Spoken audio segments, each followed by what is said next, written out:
천부적인 재능. 재능이란 어떤 일을 하는데 필요한 재주와 능력, 개인이 타고난 능력과 훈련에 의하여 획득한 능력을 아울러 말한다. 오늘은 외모지상주의에서 최고의 재능을 가진 사나이 성유한의 눈에 대한 비밀을 파헤쳐보는 영상이 되겠습니다. 인물을 종합적으로 알아보는 만큼 핵심적인 내용만 요약해서 알려드릴 예정이니 자세한 내용을 알고 싶다면 위 재생 목록을 확인해주시면 감사하겠습니다. 그렇다면 성유한의 간단 프로필부터 보고 오시죠.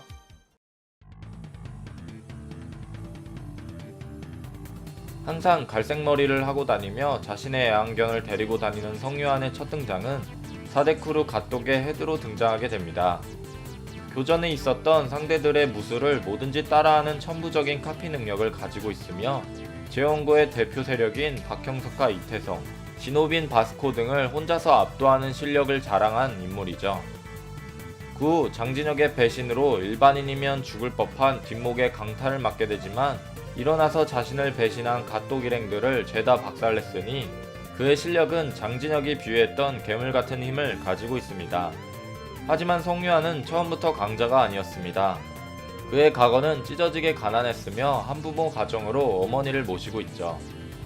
암울했던 시절 성유한은 친구들에게 학교폭력을 당하고 어머니 또한 사이비교인 풍산개교에 미쳐서 기댈 곳 하나 없는 삶을 살게 됩니다. 이후 진성의 도움으로 사이비교의 교주와 집단 전체를 괴멸시키지만 엄마는 사이비와 마약 중독 치료를 위해 병원에 실려가고 요한은 모든 것을 잃었다고 생각했는지 세상에서 종적을 감춰버리게 되죠.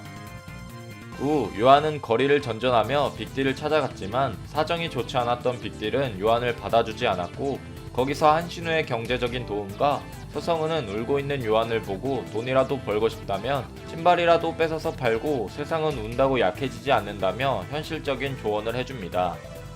그렇게 항상 눈물을 먼저 보이던 어리숙한 요한은 고작 몇 개월 만에 현재 우리가 알고 있는 갓독이 되어 나타나게 됐죠.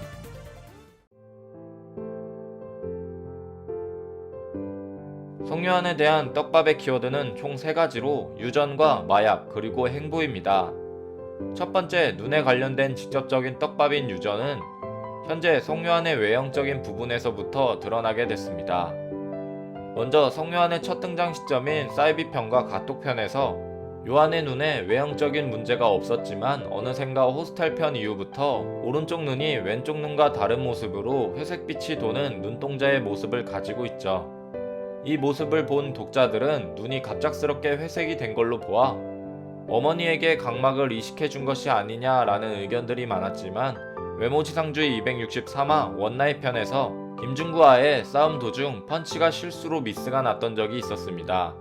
중구는 그 펀치를 보고 처음엔 자신을 봐주는 줄 알고 화를 냈지만 이후의 언급에선 네 성격상 봐준 것은 아닌 것 같고 안 맞춘 게 아니라 못 맞춘 건가 라는 언급을 하며 성유한의 눈 실명에 대한 의구심을 더욱 가중시켰죠. 하지만 이 의구심은 외모지상주의 300화에서 밝혀졌습니다. 성유한은 현재 오른쪽 눈에 시력이 점점 퇴화되는 상태였습니다. 이진성과의 싸움에서 중구에게 맞추지 못했던 연출이 똑같이 나오게 되고 이진성 또한 중구처럼 자신을 봐준 줄 알고 처음엔 화를 냈고 그 모습을 본 성유한은 거짓말로 진지하게 하고 있지 않다며 진성을 못 맞춘 것이 장난인 것처럼 꾸미는 모습입니다. 하지만 오랜 시간 복싱을 배운 진성은 요한이 잽과 훅을 정확하게 꽂는 모습을 보며 요한의 실력은 장난이 아니라 유전이라는 것을 추측하게 되고 그 말을 들은 요한은 들킨 듯 당황하며 진성을 업어치기로 제압하고 자신의 오른쪽 눈을 황급하게 가리곤 그에게 냉정한 말을 하며 떠나버리게 되죠. 그렇게 진성의 과거, 요한의 어머니를 병문안 갔을 때 요한의 어머니는 시력이 왔다 갔다 한다며 잘 보일 때도 있고 잘 안 보일 때가 있다는 말을 떠올리게 되죠. 성유한은 자신의 눈이 유전으로 안 보이는 것을 어머니가 알게 된다면 엄마가 아파한다는 말을 속으로 하는 언급이 있었습니다. 이로써 그의 눈에 대한 떡밥은 유전이라는 것이 확정적이죠. 구 어머니의 눈 이식 수술이 가능하지만 대기 인원이 많아 시간이 걸리는 사항입니다.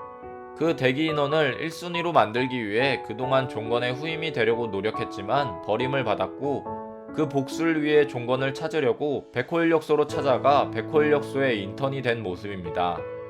인턴이 된 요한은 3개월사 비비의 가드가 되었지만 박형석이 나타나 사대쿠를 폐지할 목적으로 3개월사의 음지인 마약 소굴을 파악하기 위해 김기명과 함께 마약에 관련된 이야기를 하자 송요한은 전에 일어난 자신의 어머니가 풍산개교 마약으로 인해 정신적인 충격을 받았던 사례를 떠올리며 의심을 하고 있는 상황이죠. 이러한 사항을 고려할 때 박형석이 3개월사의 음지를 파악한 순간 풍산개교의 흑막은 1회와 최동수의 자금 조달이라는 것이 밝혀지고 그 사실을 안 송유아는 세상은 혼자다라는 인생관에서 빠져나와 재원고의 아군이 될 가능성이 가장 유력한 헤드입니다. 어렸을 땐 순박한 성격이기도 했고 주요 인물인 박형석과 이진성이 송유한을 적이라고 생각하지 않기 때문이죠. 게다가 종건이 재원고의 인원들을 보며 재미있는 그림이군 이라고 말한 장면에 요한도 끼워 넣었으니 그냥 그 자리에 있었다고 요한을 이 단체샷에 넣을 리는 없다고 생각하며 독자들 역시 주인공 일행에 합류할 것이라는 암시가 아니냐라는 말들이 많았죠.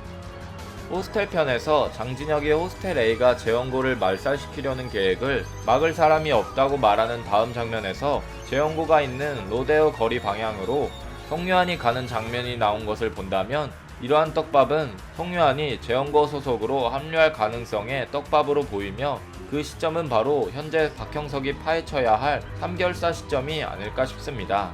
그도 그럴 것이 현재 3개월사에 모이고 있는 인원들만 해도 이태성과 중국 그리고 전권급의 힘을 가진 샤오룽이라 어느 정도의 밸런스를 맞추려면 송유한이 재원고의 힘이 되어줘야만 가능성이 있는 싸움이죠.